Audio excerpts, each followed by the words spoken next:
Il y a de nombreuses années, sur l'île de Bretagne, des Celtes qui avaient migré du continent vivaient. La domination celtique sur l'île se poursuivit jusqu'à l'arrivée de l'Empire romain. Les Romains mirent le pied sur l'île vers 50 avenue Jésus-Christ. L'établissement de la domination romaine en l'an 43 après Jésus-Christ plaça la Grande-Bretagne au premier plan. Cependant, avec le déclin de l'Empire romain après le VE siècle après Jésus-Christ, l'économie perdit de sa vitalité, et les activités agricoles et commerciales furent affectées de manière négative. Après les Romains, des tribus germaniques, les Angles et les Saxons, migrèrent vers l'île. S'installant à l'est et au sud de l'île, ces tribus établirent progressivement leur propre domination, lançant la période anglo-saxonne en Angleterre. Le nom « Angleterre » provient également des Angles qui ont migré ici. La formation de la conscience anglaise dans le pays commença avec l'influence des missionnaires venus de Rome à partir du 7e siècle, et le processus de christianisation fut très efficace. Pendant ce temps, parmi les nombreux États de l'île, le roi de Wessex, Egbert, renforça et unifia les autres autour de lui. Après Egbert, Alfred, qui lui succéda sur le trône, vainquit les Vikings et se déclara roi de toute l'Angleterre en 886. À partir du Xe siècle, les Vikings commencèrent à s'intéresser à l'Angleterre à nouveau. Au début du XIe siècle, ils prirent le contrôle de tout le pays, et le roi Canut du Danemark devint simultanément le roi d'Angleterre, de Norvège et du Danemark. C'est à cette époque que commença l'invasion normande. Les Normands vainquirent le roi Harold en 1066, établissant leur domination sur le pays. Les terres d'Angleterre furent distribuées aux seigneurs normands, marquant le début d'une sorte de période féodale. En 1154, le roi Henri II, qui monta sur le trône, entreprit des réformes administratives, assurant la domination du royaume sur tous les territoires nationaux. Après la mort de Henri II en 1189, son fils Richard monta sur le trône. Son règne de 10 ans fut marqué par les croisades, et en raison de l'impact des croisades, Richard ne put rester dans son pays que pendant environ 6 mois. Après la mort de Richard en France pendant la guerre, son fils Jean lui succéda. Lorsque le roi Jean entra en conflit avec le pape au sujet de la nomination de l'archevêque de Cantorbéry, le pape Innocent III excommunia Jean. Cependant, lorsque certains barons et évêques qui s'étaient opposés à Jean ont fait face à une rébellion dans le pays, Jean, afin de conserver son trône, a annoncé qu'il acceptait les désirs du pape et recherchait un soutien. Pendant ce temps, certains barons et évêques opposés à Jean ont préparé un document garantissant leurs droits féodaux, mettant ainsi la pression sur Jean. En effet, le 15 juin 1215, sous pression, le roi a dû signer le document connu sous le nom de Magna Carta, qui est entré dans l'histoire. Cependant, peu de temps après, personne n'a respecté l'accord. Une période de chaos et de guerre civile a commencé sur l'île. Tout au long du règne d'Édouard Ier, une stabilité générale a été rétablie dans le pays. Cependant, la tension entre la monarchie et les seigneurs féodaux n'a pas pu être résolue. D'autre part, l'épidémie de peste qui a éclaté au milieu du XIVe siècle a entraîné une grande perte de population. De même, les difficultés économiques causées par la guerre de sang en Europe en 1337 ont conduit à un chômage extrême et à la pauvreté dans le pays. Au milieu du XVe siècle, l'Angleterre a été le théâtre d'une lutte de 30 ans pour le trône. Avec l'établissement de la règle d'Henri Tudor, dernier héritier de la dynastie des Lancaster, en 1485, la période Tudor a commencé en Angleterre. Le commerce en croissance a contribué au lancement d'un mouvement éducatif et culturel dans le pays. De nombreuses églises et écoles d'État ont été ouvertes. Les collèges des universités de Cambridge et d'Oxford ont été mis en service.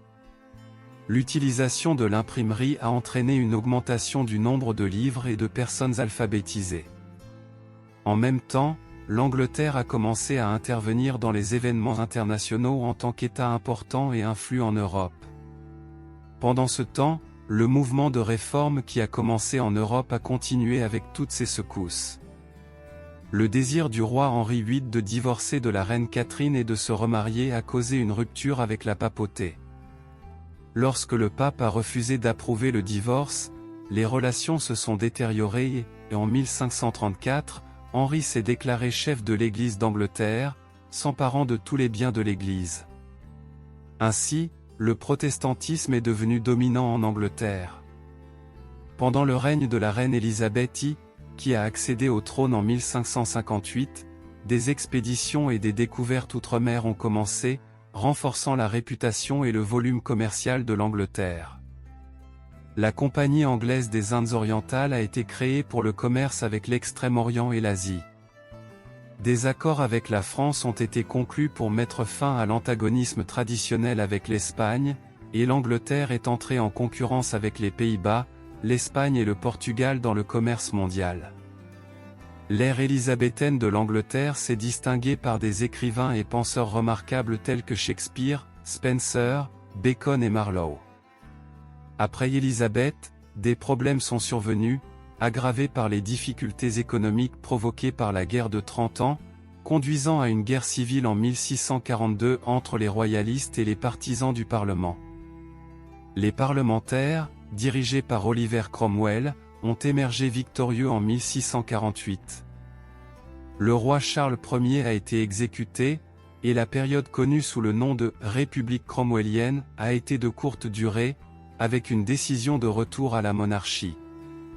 En exil, Charles II de la dynastie Stuart est retourné en Angleterre et a accédé au trône pendant la période de la Restauration. Pendant le règne de Charles II, une restructuration a eu lieu dans l'Église anglicane, et sous la pression parlementaire, ceux qui n'étaient pas protestants ont été interdits d'occuper des postes élevés.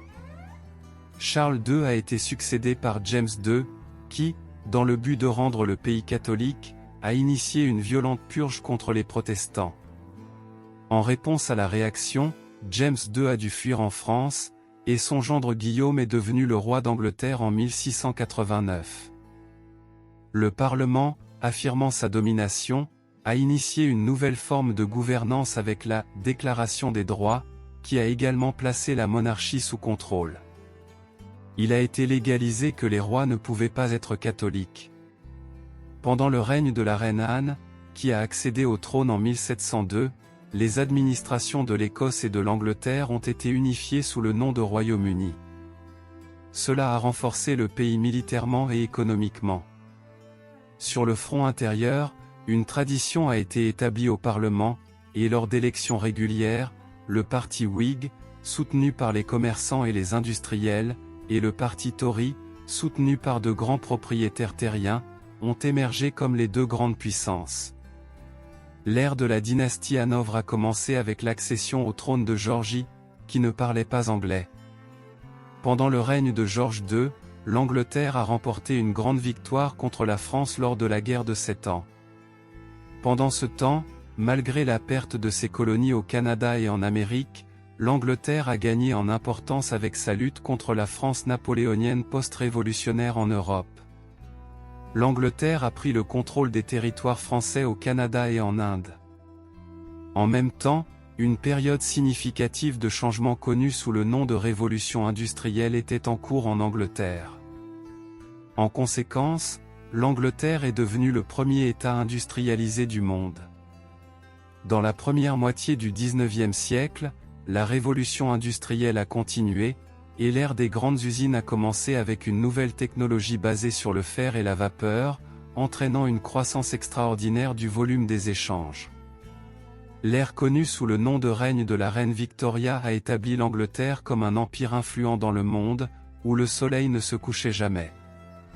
Au XXe siècle, en tant qu'entité politique aussi importante, l'Angleterre a été confrontée à des défis et des charges liées à la responsabilité. Des conflits culturels résultant de l'essor de la classe ouvrière nouvellement émergée et des tendances indépendantistes des Irlandais catholiques peuvent être cités comme exemple. Malgré le fait de croire être dans sa période la plus heureuse et sans problème, l'humanité, en raison de la formation de blocs mondiaux qu'elle pensait apporter des compromis, a finalement été entraînée dans la Première Guerre mondiale. Dans cette guerre, le Royaume-Uni, luttant aux côtés des puissances alliées avec la France, l'Italie et la Russie, a conclu la Grande Guerre par la victoire. Cependant, le fardeau économique provoqué par la guerre, combiné aux problèmes mentionnés précédemment, a gravement affecté le Royaume-Uni, diminuant son poids face aux grandes puissances. Alors que le monde entier et le Royaume-Uni essayaient de guérir leurs blessures après la guerre, l'attitude agressive de l'Allemagne sous Hitler a déclenché la Seconde Guerre mondiale. Le succès montré par les Allemands au début de la guerre a profondément secoué les Britanniques. Bien que le côté sur lequel le Royaume-Uni se trouvait ait finalement remporté la guerre, le pays a été conduit à sa plus grande dévastation économique de l'histoire. Par la suite, les États coloniaux ont acquis leur indépendance de la monarchie. Cette vague d'indépendance, qui a commencé avec l'Inde en 1947, s'est poursuivie dans les années 1950, et de nombreux pays se sont effectivement séparés de la monarchie. En politique intérieure, le règne à long terme du Parti conservateur après la guerre a commencé. Essayant de se remettre, les Britanniques ont rejoint l'OTAN contre la menace soviétique. En même temps, l'effondrement économique a forcé une coopération avec le continent européen, et en 1973, les Britanniques ont rejoint la Communauté économique européenne. En particulier, la découverte de pétrole en mer du Nord en 1977 a été un point positif pour les Britanniques. Et la luminosité de cette lumière a brillé dans les années 1980 sous la direction de Margaret Thatcher, surnommée la Dame de Fer. L'Angleterre a essayé de rappeler au monde son ancien poids à l'échelle mondiale. Au cours des 30 dernières années, la politique et l'histoire de l'Angleterre se sont dessinées dans le cadre des relations avec l'Union européenne. Alors que l'UE se transformait d'une union économique en une union politique, l'Angleterre s'isolait dans ce processus d'intégration et oscillait dans le dilemme de rester ou de quitter l'UE. Alors que la Dame de Fer était en désaccord avec l'UE sur les droits des travailleurs, Tony Blair, arrivé au pouvoir en 1997, a établi de bonnes relations avec l'Union. Cependant, le sentiment anti-UE croissant parmi le public a ramené le Parti conservateur au pouvoir en 2010. David Cameron, comme promis avant les élections, a organisé le référendum sur le Brexit en 2016. À la suite du vote, la majorité du peuple voulait quitter l'Union européenne. Cependant, cette séparation n'a eu lieu qu'en 2020, lorsque Boris Johnson, d'origine turque, est devenu Premier ministre, disant « Faisons le Brexit, puis nous verrons pour le reste ». La séparation a eu lieu, mais le « reste » est resté en suspens car le virus, Covid-19, qui a alarmé le monde entier, a tout mis en pause. Au début de la pandémie, le système de santé du Royaume-Uni a atteint le bord de l'effondrement, mais en 2021, il a réussi à contrôler l'épidémie dans une certaine mesure. Ce qui attend le Royaume-Uni après cela est quelque chose que nous verrons incontestablement en dérivant dans le courant du temps présent.